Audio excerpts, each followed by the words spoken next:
राधा स्वामी जी। आज के सत्संग की वाणी स्वामी जी महाराज जी की है। सत्संग के वचन, जे बात बड़ी अति जीनी, संत करावे निंदिया अपनी। कहते हैं, जहां आकर उन लोगों के आगे एक रुकावट आती है, क्योंकि उन पर रब की रहमत तो अभी हुई नहीं, इसलिए अगर फेल हो गए तो गए, अगर पास हो गए तो उनका दुर्दम बन गया। रब की रहमत का खास तरीका होता है। अब संत देखते हैं कि कौन सा जीव कच्चा है और कौन सा पक्का है, क्योंकि परमार्थी थोड़े हैं। जैसा कि गुरु अर्जुन देव जी कहते हैं, जग में उत्तम काढ़ या बिरले कई कई। जिस तरह बेटे को अजमाए बिना बाप उसको दौलत नहीं देता, इसी तरह शिष्य में अगर जरा भी मैल है तो वह मालिक अंदर नहीं जाने देता। फकीरों का कायदा है कि जब वे शिष्यों को परखना चाहते हैं तो कोई ना कोई ऐसा काम कर देते हैं जिसको देखकर लोगों का उन पर से यकीन जाता रहे। एक दफा का जिक्र है, गुरु नानक साहिब कहीं जा रहे थे। एक जगह एक मुर्दा पड़ा हुआ था। कहने लगे, इसे कोई खाएगा? अब मुर्दे को कौन खाए? जो मुर्दे से छू जाए वह नहाता है। दूसरी बार फिर पूछा कि कोई मुर्दा खाएगा? सभी चुप। तीसरी बार फिर पूछा कि कोई मुर्दे को खाएगा? एक गुरु अंगद साहिब निकले, जिन्होंने कहा कि मैं खा लेता हूं। एक पास हुआ। इसी तरह जब गोपीचंद और भरथरी राजा राज छोड़कर जोगी हो गए तो लोगों में धूम मच गई कि ये बड़े महात्मा हैं जो राज छोड़कर जोगी हो गए। लोग पीछे लग गए। उन्होंने सलाह की कि इन लोगों से पीछे छुड़ाएं। आबादी छोड़ दी, जंगलों में रहना शुरू कर दिया।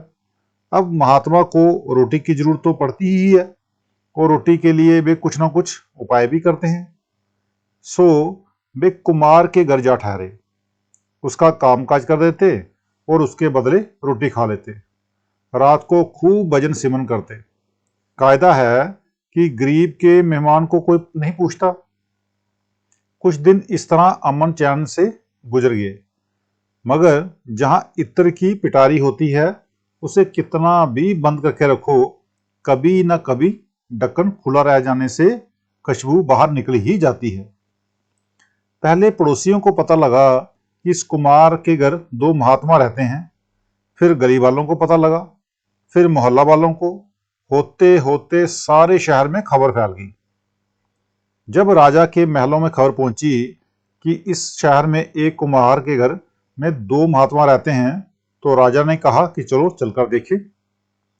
जब राजा चला तो साथ अमीर वजीर भी साथ चले, साथ ही अहलकार भी चले। उनको देखकर साथ और भी लोग चल पड़े, मानो शहर का शहर ही चल पड़ा। जब कुम्हार के घर के नजदीक पहुंचे तो उन महात्माओं ने पूछा कि ये शोर क्यों है? क्या आज कोई मेला है? तो लोगों ने कहा, जी राजा आपके दर्शनों के लिए आ रहा है। साथ में वजीर, अमीर, अहलकार और शहर के लोग भी हैं। उन्होंने कहा कि जिस बात से भागे थे वही होगी। उन्होंने लोगों को दूर हटाने के लिए आपस में सलाह की कि तुम ऐसा कहना और मैं ऐसे कहूंगा। जब सब लोग बैठ गए, राजा भी बैठ गया, तो सब लगे इंतजार करने कि अब कोई ज्ञान की बात सुनाएंगे। उनमें से एक ने कहा कि आज भिक्षा मांगने की मेरी बारी है। दूसरे ने कहा कि नहीं, आज तू ना जा, मैं जाऊंगा। पहले ने कहा कि जो कल खीर मिली थी तूने सारी खा ली थी। दूसरे ने कहा, परसों तूने मालपुए नहीं खाए थे। पहले ने कहा कि उससे पहले दिन तूने हलवा नहीं खाया था। एक ने डंडा उठा लिया, दूसरे ने फावड़ा पकड़ लिया। लगे आपस में लड़ने। तो लोगों ने कहा कि ये तो खाने के लिए कुत्तों की तरह लड़ते हैं, ये महात्मा कैसे हो सकते हैं? ताली बजाकर सब चले गए कि छोड़ो छोड़ो, वे महात्मा आजाद हो गए। गुरु गोविंद सिंह जी की संगत उनको बेदावा लिखकर दे गई थी कि हम तेरे कुछ नहीं लगते। लोगों का भरोसा हमेशा के लिए उठ जाता है, लेकिन वह महात्मा सुखी हो जाते हैं। सो संत जानबूझकर अपनी निंदा करवा लेते हैं। निंदा चौकीदार बिठाई, कोई जीव दसने नहीं पाई। संतों की निंदा उनकी चौकीदार का काम करती है। निकम्मे निकम्मे जीव हट जाते हैं, प्रेमी और प्यारे रह जाते हैं। जिक्र है कि निजामुद्दीन औलिया के 22 शागिर्द थे। हर एक चाहता था कि गद्दी मुझे मिले। उन्होंने परखना चाहा, कहने लगे, आओ आज शहर की सैर को चलें। जिसने देखा लगे दलीलें देने कि आज पीर भी बाजार में फिर रहा है और मुरीद भी। एक दो बाजार में से निकलकर बेश्याओं के बाजार में चले गए। लोगों ने कहा कि आज पीर अपने मुरीदों समेत कौन से बाजार में घूम रहा है। आप एक बेश्या के दरवाजे पर खड़े हो गए और कहा कि तुम यहीं खड़े रहो, जाए कोई नहीं, मुझे ऊपर काम है, मैं कर लूं। ये कहकर बेश्या के चुबारे पर चढ़ गए। आगे मालकिन हाथ जोड़कर खड़ी हो गई, कहने लगी, मेरे दन्ने बागे, मेरे घर महात्मा आ गए। मैं तो बड़ी ऐब पाप करने वाली हूं, कुछ हुक्म करो।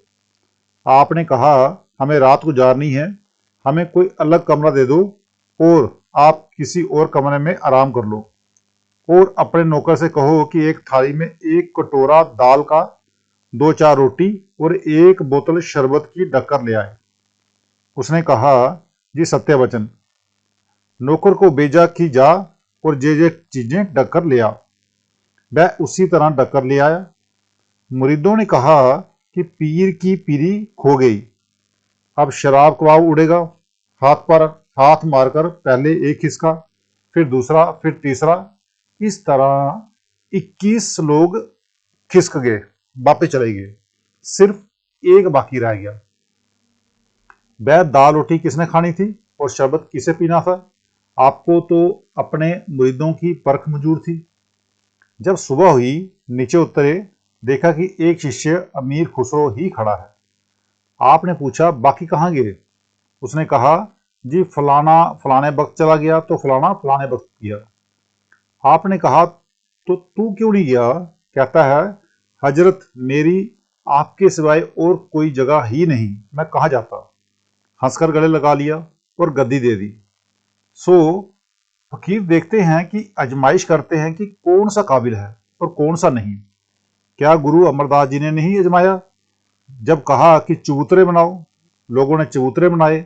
आपने कहा कि ये ठीक नहीं, गिरा दो और बनाओ, लोगों ने गिराकर और बनाए, फिर नापसंद किए। इसी तरह कई बार बनवाए और कई बार गिरवाए।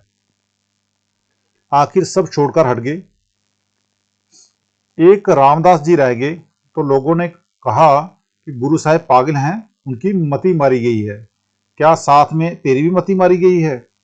रामदास जी रो पड़े और कहा कि तुम मुझे जो मर्जी है कह लो, मगर गुरु साहब को कुछ ना कहो, क्योंकि अगर गुरु साहब की अकल कायम नहीं तो किसी की भी अकल कायम नहीं। अगर वे पागल हैं तो सारा जहान पागल है।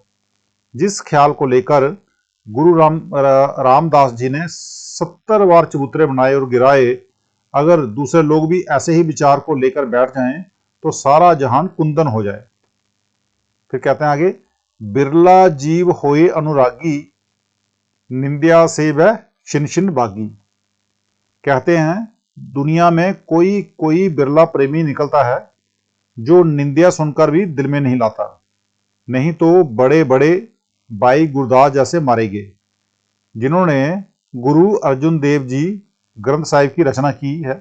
भाई गुरदास जी उनके मामा थे। वे कहते हैं, जे माँ हो वे जारनी क्यों पुत्तू पुतारे। अगर माँ बदचलन हो तो बेटे को विचार नहीं करना चाहिए, ना ही उसकी माँ को सजा देनी चाहिए और ना ही उसका साथ छोड़ना चाहिए।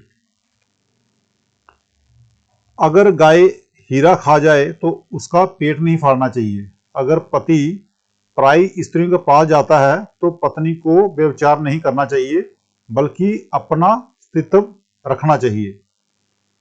सब कुछ कहकर आखिर में कहते हैं, जे गुर सांगी बरतदा सिक्खू सिद्धकू ना हारे। अगर गुरु सवांग रचे तो शिष्य को डरना नहीं चाहिए। भाई गुरदास ने ऐसी कई बातें कही हैं जिनमें शिष्य को अडोल रहने की हिदायत की है। गुरु अर्जन साहब ने कहा कि बानी तो कह दी, क्या अमल भी किया है? आजमाइश करनी चाहिए। ये सोचकर कहा, मामा जी काबुल से घोड़े खरीदने हैं। भाई गुरदास ने कहा, बहुत अच्छा। उन दिनों नोट नहीं होते थे, अशर्वियां होती थी। गुरु साहब ने अशर्वियों की थैली मंगवाकर आगे रख दी। भाई साहब ने अपने हाथों से गिनकर थैलियों के मुंह बंद करके संदूक में डालकर खच्चरों पर लाद दी। उन दिनों रेल नहीं होती थी। भाई साहब बड़े विद्वान थे। कुछ सिखों को साथ लेकर गांव गांव सत्संग करते हुए काबुल जा पहुंचे। घोड़ों के सौदागर पठानों से मिले, उनके साथ सौदा किया। घोड़े खरीदकर एक दो सिखों के साथ गुरु साहब के पास भेज दिए। जब रकम चुकाने के लिए तंबू में गए और संदूक खोलकर थैलियों के मुंह खोले तो अशर्फियों की जगह कंकर और पत्थर नजर आए। बड़े हैरान हुए। सोचते हैं कि पठानों के साथ सौदा किया है, घोड़े बेच चुका हूं, वे बाहर खड़े हैं, अगर रकम अदा ना की तो वे पेट फाड़ देंगे। भाई साहब को तो चाहिए था कि चाहे जो हो उसी तरह बंद थैलियां दे देते, मगर उनको तो रोड़े और पत्थर ही दिखाई दे रहे थे। अगर विश्वास होता तो रोड़े और पत्थर जो कुछ भी था ये दे देते। बहुतेरा आंखें मल मल कर देखा, मगर वे रोड़े और पत्थर ही रहे। आखिर पिछली तरफ से तंबू फाड़कर बाहर निकले और भाग गए। ना लाहौर ठहरे ना अमृतसर, सीधे काशी जा पहुंचे। जब तंबू के बाहर खड़े पठानों ने सिखों का इंतजार करते हुए देर हो गई तो देखा उन्होंने कि भाई साहब बाहर ना निकले तो कुछ सिख तंबू के अंदर रह गए।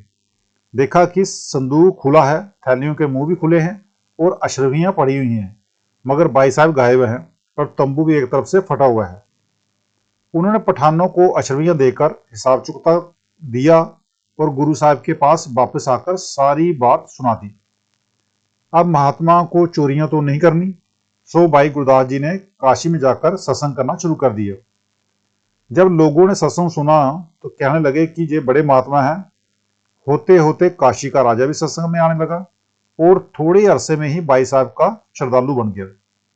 इधर गुरु साहब ने काशी के राजा को चिट्ठी लिखी कि आपकी सभा में हमारा एक चोर है, उसकी मुश्कें बांधकर हमारे पास भिजवा दो। चोर को ढूंढने की जरूरत नहीं, सिर्फ सत्संग में चिट्ठी पढ़कर सुना देना, जो चोर होगा खुद ही बोल पड़ेगा। अब बड़ी सभा, बहुत सी संगत बैठी हुई है, भाई जी सत्संग कर रहे हैं। राजा ने चिट्ठी पढ़कर सुना दी कि हमारी सभा में गुरु अर्जुन साहिब का चोर है, वह खुद ही बोलकर बता दे। इस पर भाई गुरदास जी ने उठकर बोल पड़े कि मैं गुरु साहिब का चोर हूं। सत्संग में सन्नाटा छा गया। लोग कहने लगे कि आप चोर नहीं, आप तो बड़े महात्मा हो, चोर कोई और होगा, अब मुश्कें कौन बांधे। सब उनका मान करते थे। आखिर अपनी पगड़ी से खुद ही अपनी मुश्कें बांधी। कहां काशी और कहां अमृतसर। इसी हालत में अमृतसर आए। इसका नाम प्रेम है। तब गुरु साहब ने कहा कि मामा जी वही बार यानी शब्द एक बार फिर सुनाओ। अब बार कौन सुनाए, अनुभव हो चुका था। चरणों में गिर पड़े कि ये बार और ये बार कही। जे माऊ पुत्ते बिसदे तिसदे किसु प्यारा, जे गरु बन्ने पहरू कौने रखनहारा, बेड़ी डोबे पातनी क्यों पारी उतारा, आगू ले अछड़ी पवे किसु करे पुकारा, जे करी खेते खाई बाड़ी को लहे न सारा, जे गुर बरमाए सांगू करी किया सिखू बिचारा। अगर माता ही बेटे को जहर दे तो उसे कौन बचा सकता है। अगर पहरेदार ही घर में सेंध लगाए तो संभाल कौन सकता है। अगर रास्ता बताने वाला ही भूल जाए या जानबूझकर उल्टे रास्ते डाल दे तो पीछे लगने वाले किसके आगे फरियाद करें। अगर बाढ़ ही खेत को खाना शुरू कर दे तो खेत की सार कौन लेगा। उसी तरह यदि गुरु सवांग रचकर शिष्य को ब्रह्म में डाल दे तो शिष्य की क्या ताकत है कि वह अड़ोल रह जाए। मतलब तो ये है कि जब भूचाल आता है तो बड़े बड़े पहाड़ हिल जाते हैं, पेड़ हिलते हैं, मकान हिलते हैं। अगर मल्लाह की किश्ती को डुबो दे तो कौन बचा सकता है। सो अगर गुरु सवांग रचे तो गुरु ही शिष्य को अडो रख सकता है और कोई नहीं। तो आज का सत्संग इतना ही, मिलते हैं कल के सत्संग में। राधा स्वामी जी।